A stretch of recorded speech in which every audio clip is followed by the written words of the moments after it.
Well, yeah, one of the reasons I wanted to have EB in is because I think he's already told you all this. In fact, I know he has. I heard it, but it's a little bit harder to tell something good about yourself than have somebody else do it. I mean, earlier this year, he made a very public call on the price of gold, that he thought the price of gold would hit $1,500 by the end of this year. And, I mean, there were many, many people that said that he did not know what he was talking about. And he was out to lunch or something. That's never going to happen to that barbarous relic, which is gold. But in fact, just last week, bam, it hits 1,500, and looking like it could go a lot higher. Because we remember about 10 years ago, wasn't quite 10 years ago, but almost 10 years ago, it hit 19 and a quarter. 19 and a quarter. Yeah, on the futures market. So 1,900 in the spot market. So, I mean, you'll take that out no problem at some point. But right now, the easy trade is silver. I mean, silver has lagged. So last week, I had to give lots of follow-up quotes and interviews and things. And people, what next? What next? They always want to know the next. We didn't take your last advice, but what next? So what's next is the other things will follow. I mean, this is the equivalent of you've take a train in Europe before and you don't know what platform, and then they say platform 9, and everyone runs to platform 9. That's what happens. So, I mean, gold signals, and then silver follows. So silver will go from 17 to 20.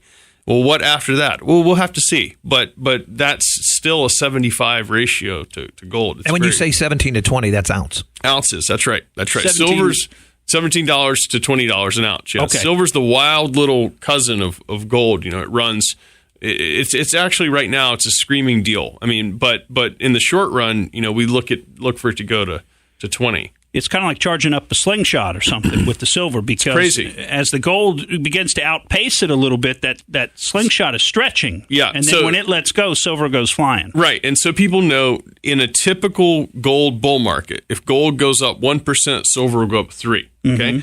But in this recent gold run, gold was going up, say, 1.5%, and silver was staying flat. Right. So it's doing nothing. Right. And so that's very abnormal. And what it tells you is that, like we were saying earlier, the gold is moving to its new price. It's just moving there. And so silver there's no speculation. And that speculation comes in. And as you know, when it comes in, it's wild. And you want to be in before that.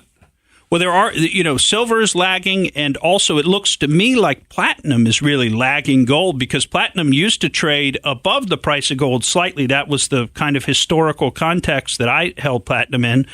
And now platinum is getting close to being maybe half the price of gold. I mean, it's more than that, but it has not moved at all as gold has moved. No, but be careful. Platinum, now we start getting into kind of an advanced placement course here, but because platinum's complicated. I mean, it has automotive uses, and the supply comes from Russia and South Africa. There's lots of problems with that. And the big problem, if you're new to all this, is you got to be really careful, because the platinum coin looks exactly like the silver coin. Yeah. So don't mistake those, because one's worth, about 50 times as much as the other one, and you don't want to put them in the same holder, because you could really be disappointed. So what do you think? Do you think platinum is maybe not going to maintain its historical parity with gold? Is that what you're saying? You can't be good at everything in life, and I've got real expertise in making money in gold and silver and related investments there. With platinum, I've struggled to find an edge, and so I've just left it alone. I've bought some platinum coins. I'm happy with them. I would buy a couple more, but with platinum, it's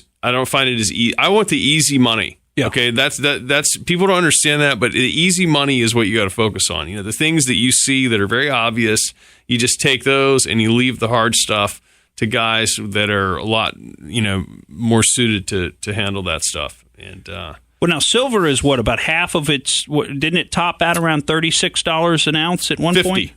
Did it get 50. all the way to 50? Yeah. But that was in 1980. No, that was in 2011. I didn't remember that it had hit 50. It'll go higher than that at some point. Okay, so we. Now, what do you think on our time range on that? Well, what are we looking at? That's for the premium subscribers. Yeah. Thank you for listening to the Morgan Streetman Show. We hope you enjoyed what you heard, and if you did, please click like and subscribe to help us out. And remember that we recommend that you exercise your brain at least once a week.